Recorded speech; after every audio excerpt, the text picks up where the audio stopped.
compromise. Yeah, it's too long,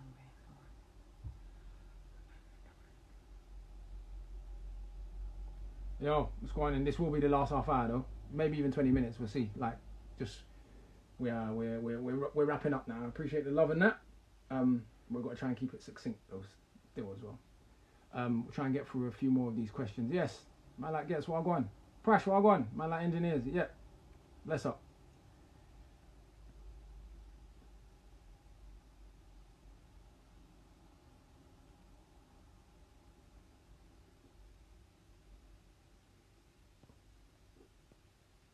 That's a good question. Should we be worried? How worried should we be about China's role in Africa and the Caribbean? Uh, this is a question I have been asked a lot of times. We should be worried. Of course, we should be worried. Chinese people are people. That means they're capable of every virtue and vice that other human beings are capable of. And I think that when I've tried to answer this question, it's a very difficult thing. How do you find a balance between being critical of the Chinese government, critical of the way in which there's debt traps, critical of the way in which you disapprove of certain behaviours and certain deals that are being done, and not feeding into the sort of yellow peril narrative emanating from the West. You may remember a few years ago, David Cameron was like trying to warn Africa about the threat of China. Now, there might be some merit to being those concerns, but David Cameron ain't serious. Yeah, and so unfortunately, I think that again, lack of leadership, and leaders that doesn't let China off the hook. By the way, for any deals that are done that are untoward or exploitative. But it's again, I think for British African Caribbeans, our long-term strategy should be how do we organise to use our relatively privileged position in Britain, and I say relatively privileged, I mean compared to brothers and sisters back home, to pressure home governments to act in ways that are more ethical and that serve our cousins and friends and uncles and loved ones back home. But yes, I do think people should be concerned. I also think people have to tread that narrative, tread that issue carefully, because it can be manipulated in a particular way here in the West also. So I don't really. There's some good books on this stuff as well though. I'll post some more political more. But anyone who's got some good articles or is better informed on that question as well, post some articles in the comment, because that's not exact my exact area of expertise. How do we start to hold the government to account, Regin? If I had an answer for that one, mate. Woof. I think that who knows? Who knows? Obviously, I don't believe in the two-party system. I don't believe it can bring about any of the kinds of changes that some of us would like to see. However, organising on a local level, building movements on a local level, building community strength. I think there's a place for non-violent direct action. I believe strongly in that. Intelligent direct action. Political discourse is changing. The funny thing is, depends what you mean, right? Think about how much Britain has changed since we were young. And if you wanted to be black and get on the television, wow, it was a madness. The things you had to do to be on the television. The kind of black characters that were put on the television. You think of Love Thy Neighbour, yeah? And it gives you a real sense of, in some ways, that things have progressed much better. But you got to build, exactly like someone says there, you got to build local power in your community. And then at some point, like I said, when you need direct action, when you need protest movements, when you need community pressure groups and so on and so forth, those are the ways in which you try and hold state power to account. But I do not think that the kinds of reforms many of us would like to see are going to come from within Parliament. It's one of the reasons people always say to me, why are you not going into politics? And I'm like, I don't believe I'm useful in Parliament. I don't believe I can do the kinds of things I would want to do in Parliament. I believe that we're better off out putting pressure on, is what I'd say about that.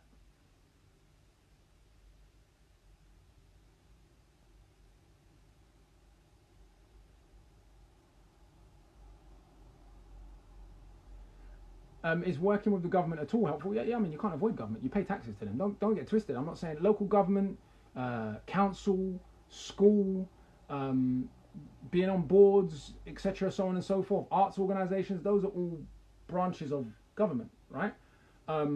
So I'm not saying don't engage with government. I'm just saying let's not be naive about the limits of government and what the electoral system can produce. But of course, I mean, I'm not knocking anyone. If you can go into that system like Bernie Grant did and keep your integrity, more power to you. But very few politicians manage to do so. Bernie's one of the few I can think of that's gone in there and been himself. And so if you're up for that and that struggle, go on. But it's just not for me.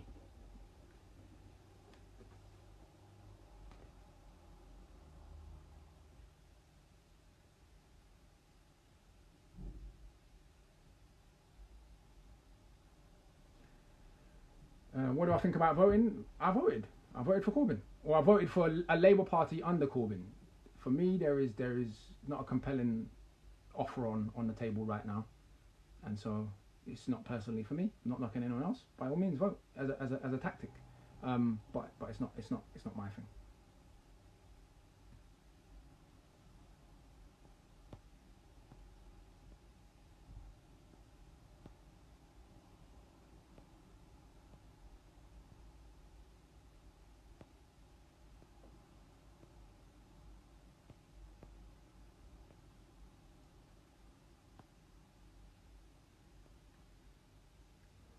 I'm going to address this one as well. This is another straw man that gets. We'll probably just take 3 more questions, right? But I'm going to address this one. Thoughts on single-parent black families. This is a straw man that gets used quite a lot as well, and it fools even a lot of black people. So the argument, here's how the argument goes. Violence in black communities is driven either by black on black violence, i.e. genes, black people is bad, or it is driven by single-parent families. No one ever makes the argument, funnily enough, that the violence in all of the other nations in the Americas, so let's take Jamaica for example. Jamaica's quite a violent country. Has the same problems as Mexico, has the same problems as Honduras, only Honduras is much more violent than Jamaica, has the same problems as the entire region. And the entire region experienced a massive upsurge in violence in the 70s and the 80s. So did the East End of Glasgow experience an upsurge in violence in the late 70s and early 80s. So did Naples. And loads of other post-industrial places experience an upsurge of violence in the 70s and 80s. What is more convincing? That all of the men of all of those different cultures, regions and countries all decided to abdicate parental responsibility at the exact same time. I don't know, did they have a meeting? Did they translate into Spanish and Portuguese? I'm not sure. And Italian. Or that material history gives us a better understanding of familial dysfunction. What do I mean by that?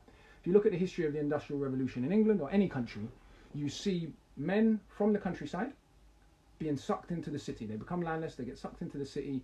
Often, let's take my granddad, they're married before they leave the place where they are. So, man, leave Jamaica, leave his wife and kid at home for 5 years, work your backside off, build up some money, send for your wife and kid. People are not monks. In the meantime, you might have another child.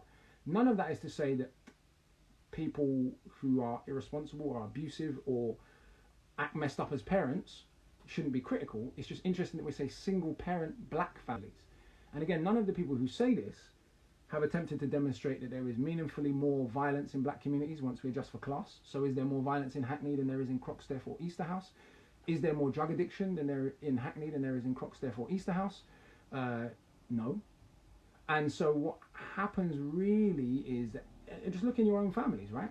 You take a man, good job, decent education, stable income, what we call sedentary employment. Yeah, so if you're a doctor, a lawyer, or an architect, and you look at the marital behavior of that group of men, is it meaningfully different among that group of men when they're black, when they're white, when they're South Asian, and so on and so forth? So a lot of what gets dressed up, anti-blackness is often just dressed up classism.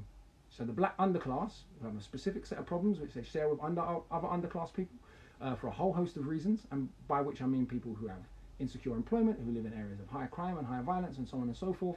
A lot of anti-blackness is dressed up classism, and black people who are poor are presented, and even then caricatured, and then presented as if they were everybody else. And obviously marriage in and of itself, when we say single parent, do we mean cohabiting or do we mean non-married? Because marriage in itself is a property institution. You know, lots of people from poorer backgrounds just don't get married because they can't afford it, on top of all of that. So single parent black families is often just a cliche. If Jamaica, and last thing I'll say on it, in 1962, Jamaica was not a particularly violent country. The murder rate in Jamaica in 1962 was about 3 per 100,000, which is the same as Belgium's is today. The worst years of murder rate in Jamaica in the 70s and 80s and 90s were about 45 per 100,000. It seems very unlikely that men in Jamaica were responsible parents for hundreds of years up until 1962, and then all of a sudden, in the height of the Cold War, in the context of the sectarian, almost civil war in Jamaica, that men suddenly said, I don't care for my kids anymore. It seems much more likely that the semi-civil war that occurred in Jamaica, which is not entirely dissimilar to the semi-civil wars that have occurred in Colombia or Mexico or Guatemala or Honduras and produced very similar results, that material history seems far more convincing than the idea that... Now, I can see everyone saying it's a stupid question, but lots of black people say this too, let's be honest. Thomas Sowell, this is his argument. Without any real material explanation of why... I grew up with bare white youths who had dysfunctional families. If you want to talk the thing, bare the Irish youths from Queen's Crescent had stereotypical dysfunctional families in which there was alcohol abuse and so on and so forth. I could say all sorts of silly stuff about how Irish people are this and Irish people are that. No, they were poor. Rich Irish people are doing fine. And so a lot of this is sometimes just a lack of knowledge of basic material history, or just plain anti-blackness. Sometimes people just want to say stuff that's anti-black and dress it up as if it's sensible.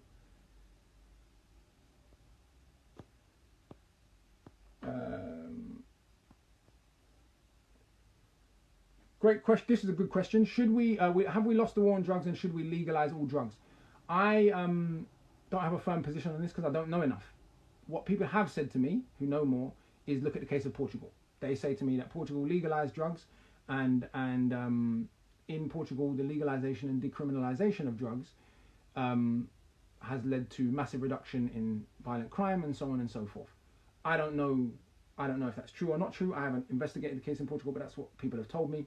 As someone just put in the comments, there is no war on drugs. There's a war on poor people. There's a class war, and of course there's a agenda to criminalize poor black people in particular. That is put under the guise of the war on drugs. Because by magic, drugs are always in the ends, and the man ain't got no aeroplanes or no boats. So that's a whole other discussion. But yes, if the evidence that I'm being told about in Portugal is accurate, then I don't see why we wouldn't pursue a decriminalization and legalization agenda, seeing as prohibition always leads to violence, as it when alcohol was prohibited. Is it too little, too late right now to accept the NFL Kaepernick apology? Yes, I think the rest of us, should tell them to go F themselves.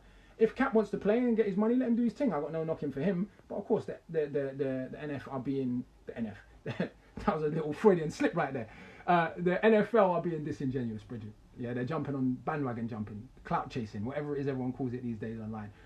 Thoughts on stop and search? Great question.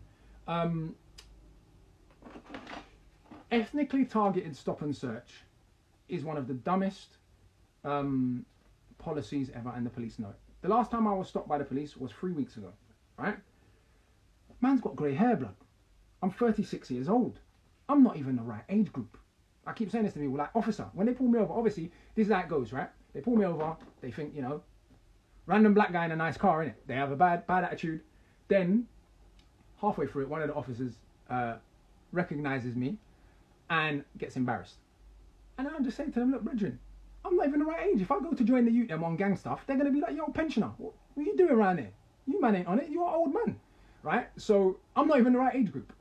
And that gives you a sense of why ethnically targeted stop and search is so stupid. And even when you start to look at the demographic, I'm not knocking no young brothers. I made mistakes when I was young. I carried a knife when I was young. I did all kind of foolishness at a certain age.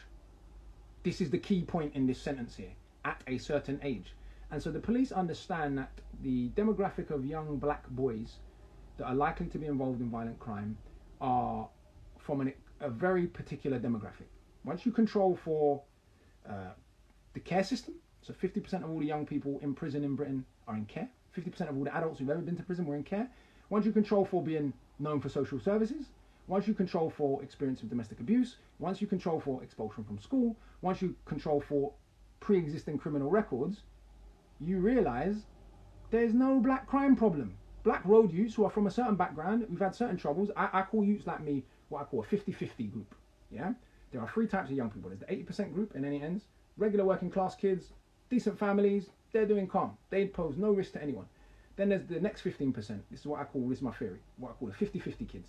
That's those of us who had enough good in our life that we kind of knew we was misbehaving, but enough bad things happened, we had enough problems, that with the wrong push, man got on badness, innit? But with just the right push, you rejoin the 80%. Then there is the last 5% of kids. And in every ends, everyone on this feed right now will know, on your estate or in your ends, there was two absolutely young boys in poor areas in general, but there was 2 or 3 families on your estate who had real problems. Maybe there was a family tragedy there, maybe there was a issue of drug addiction, maybe there was domestic abuse. Some of you Londoners, black Londoners that think London is the baddest city in this country, need to go and see the rest of this country. Yeah, that's what I would say to you. You need to go to Glasgow for a week. You need to go to Manchester for a week. You need to go to Liverpool for a week. You need to go to Newcastle for a week. You need to go to Belfast for a week, and you'll see all of the same problems. And here's the funniest part about it: the racial virtue signaling right-wing press are happy to ignore poor white kids because they don't care about them. They don't care about them one bit. The only time they care about poor white kids is when they think they can use them as a weapon against us. So when they start saying the left behind white working class, the issues in the hood in Liverpool are the same as the issues in the hood in London. The issues in the hood in Belfast are the same as the issues in any hood in London. The issues for poor people there are the same as down here, so on and so forth, right? What they want to do is tell poor whites essentially, you're not a savage. You're not like them black people, yeah? Even if you can see for your own eyeballs violence, drug addiction, poverty, domestic abuse, etc. in poor white neighborhoods, you're not like them. And if you can convince them that somehow you're better than the black people, you can get them to fight against the black people and use them in sort of what the way the government does, plays race against class. Yeah, very clever, very sophisticated way.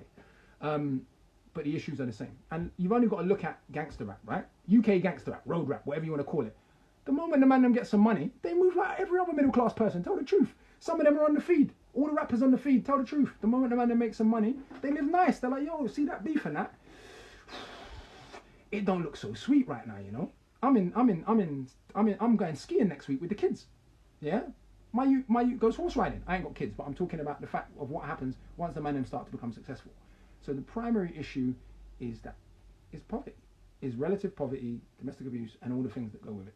And so stop and search in that context, to get back to the original point, is that the police understand which demographic group it is, but they realise that if they pretend there's a general black problem, I can see all the rappers laughing. I know they be taking their kids skiing, bruv, and horse riding. And all, bruv, I went hot yoga, bruv. That's when you know you're middle class, bruv. Man went to hot yoga. If you'd have told me when I was 19 you're going to go hot yoga and salsa dancing, I'd have been like, nah, I'm not on it. But the point is, right, they apply stop and search broadly, because if they can convince the public and the press that they have 1.2 million unrowdy black people to police, they can justify a massive budget. If they say, well, actually, it's 2,000 kids and really they all grew up in care, so what they need is actually foster homes, what they actually need is more love, what they need is actually early interventions, what they need is more support, what they need is, yeah, role models, but not in this idiot sense that they mean it here. What they need is better schooling. What they need is to not be expelled from school and then put into PRUs. Yeah, if there was more funding for schools to keep, yes, Mega said Bikram's lit. Right, what they need is more funding for schools to keep man in school rather than expel them. Because currently they expel man from school, and all the PR. Fecky's making me laugh. I've lost my point now. I'm putting spinach and avocado in smoothies. Big Fecky is putting spinach and avocado in smoothies. That's exactly my point. Once the man then becomes successful, it turns out, once you've got something to live for, you've got a life to look forward to, your life's good, even with the kids. Think about it. If men are on road, you're in and out of jail, you cannot be the best father you want to be. The moment you've got a bit of money, you can be the best father you want to be. A lot of this is lack of material analysis and man moving and dressing up their lack of material, their anti-blackness in lack of material analysis. So the police want to do general stop and search along not even the right demographic, yeah? And non-intelligence led stop and search, which is how you can end up pulling over a 36-year-old when, like I said, man's a pensioner. I'm not on no badness, bruv. Last two, and then we'll be off because it's 20 past now. And do follow up on my YouTube channel, and you can put more questions there and so on and so forth. Subscribe to man's YouTube channel, innit? youtube.com/Akala Music. Boom, boom, boom. I'm going to try and pick two good final questions. I'm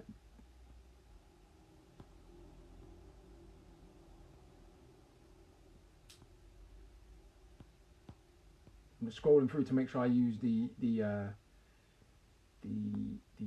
I have the last two questions are I'm looking for unusual questions. Um,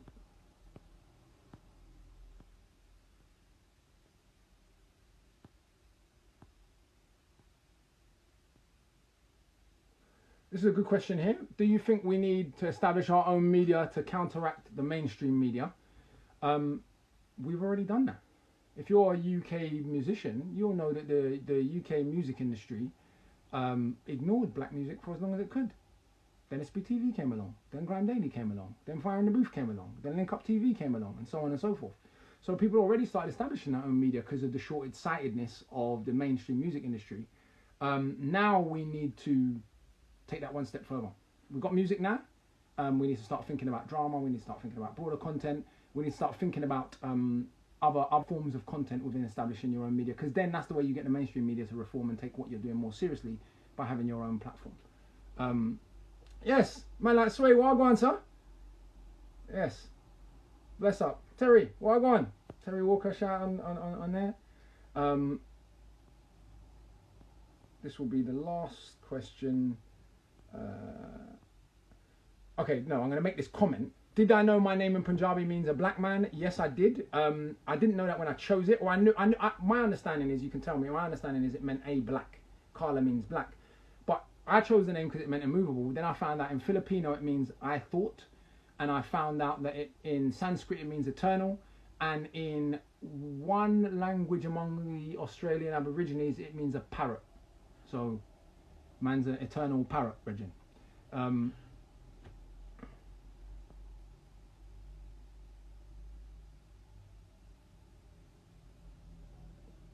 It's a good question about football. I can't read the whole of the question.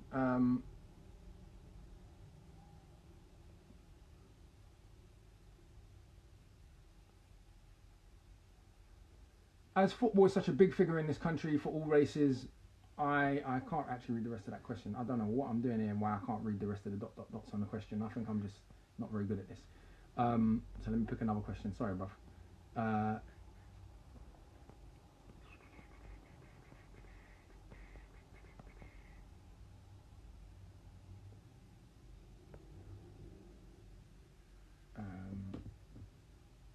Aid, that's a whole long, that's like, I'm trying to find like a, let me see, boom, boom, boom.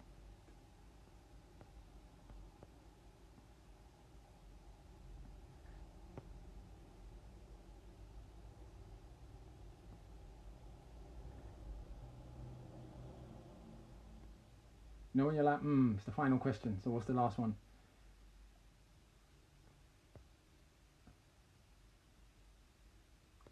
This is a really good question, actually. Is trauma the only thing we're advertising as ethnic minorities? It's a good question to end on, a painful question to end on, and a very valid question to end on. I went to watch a play a few years ago called Misty, yeah? And there was a line in that play that really stuck with me. And big up man like Arinze, yeah? There was a line in that play where the woman in the play is accusing Arinze's character, pardon my French, of writing a nigger play, right? Writing a trauma porn play. And the character says, I want a cycling through a city montage, yeah? Regular black family, like most black families, they want a cycling through a city montage, right? They do normal stuff. I hate to break it to, even the drillers. I say to the drillers all the time, I get onto them, only for fun though. I say to them, yo, like, I say to other people, when black rappers say, them man are not about it, what do you think they mean? They mean that 99% of black boys couldn't kill no one even if they wanted to, because they got parents that will punish them, because they got people that will love them, because they've got expectations on them. That it takes a certain amount of things to go wrong in your life for you to get that to that place. Why does this matter here? Because unfortunately, just regular life among black and Asian people, and even to an extent working class white folks, they get much more Jeremy Kyle show than young white youths doing stuff productive, right?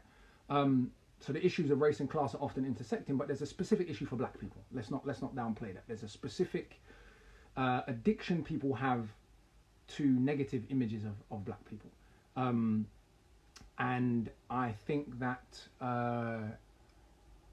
finding the balance between addressing issues that exist and problems that exist, and having a cycling through a city montage, Yeah, having just normal black life represented, having normal life represented among ethnic minority groups is a really tough thing to find the balance of. And I do think I try to carefully find the balance of, yo, I don't want to, you know, you don't want to always be on trauma. I don't, like, for example, I went Ghana for New Year's. I had a great time. Do you think black people are sitting around crying like, oh, it's so bad to be black, it's terrible, oh my God, it's awful, it's horrible? No, bro, Ghana was lit at New Year's. It was wonderful. The whole African diaspora was there. I got criticisms of the government and all that sort of stuff. That's a whole other conversation. But when you come to the cookout, we're not sitting around depressed like this is so horrible being black. Nah, man, are having a great time. Grand's over there, boom, boom, boom, so on and so forth. So I do think the trauma porn industry is mostly controlled by white liberals as well. And that's what people think sells, and that's what people think audiences want to see. And so I do think we have to be very careful and very conscious of sharing black joy, blood. That stuff's infectious. It's not all like depression and nonsense. Go to Trinidad Carnival whenever you like. Like, go to Sumfest or Rebel Salute in Jamaica. It's magnificent. It's like Glastonbury without the drugs. It's incredible. And so I think that side of what I'm going to call irrational black joy, yeah, that side of it, people need to see more of that stuff. It's beautiful. It's wonderful. We're having a great time. There's just a few people who ruin the party sometimes, and that is what it is. Like there is in any group of people. And so I do think that side of the thing needs to be seen more. That's really, really important. Ladies and gentlemen, yeah, check this out. I'll post this up on my YouTube channel and on my Instagram stories and IGTV and all that sort of stuff. It's been a pleasure chatting to you lot. Bless up, stay safe. I hope you're all well. Organize, do your thing, create. Big love to you all, yeah? Bless up, safe.